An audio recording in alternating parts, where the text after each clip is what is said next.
Generation Z बा जेन जी कह जाउछि।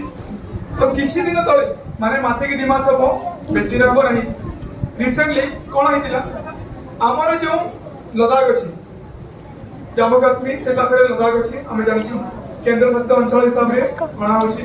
तो सेठारे गोटे गृह युद्ध भली गोटे परिस्थिति सृष्टि है। तार कारण कोन थिला जेन जेड।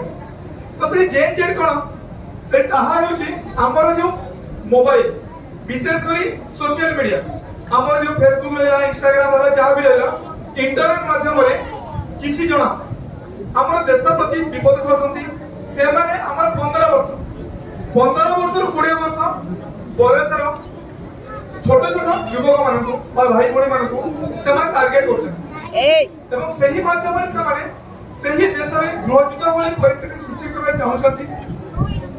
तेणु आमे सतर्कता सहित आमे समस्त जेहेतु मोबाइल एबे तो मोबाइल जेते कहले भी सुनु ना तो मोबाइल जेते संभव आमे तार दूरे रहबा। एबे सुनिथिबा जे हमर प्रधानमंत्री किछि दिन तळे हमर जो स्पोर्ट्स ड्रीम 11 हला आमे सुनिथिबा आईपीएल रे ताको बैन कर दे। तो तार कारण कोन सेटा मते एक प्रकार खराब काम होतला सेदिरे जो पैसा सब खराब काम व्यवहार होतला। तो आमे जेते बेले भी वर्तमान सोशल मीडिया बा इंटरनेट यूज करिबा ध्यान दे करिबा तार मिसयूज हम पे देवा नहीं तब ताको पॉजिटिव वे रे हमें ग्रहण करबा।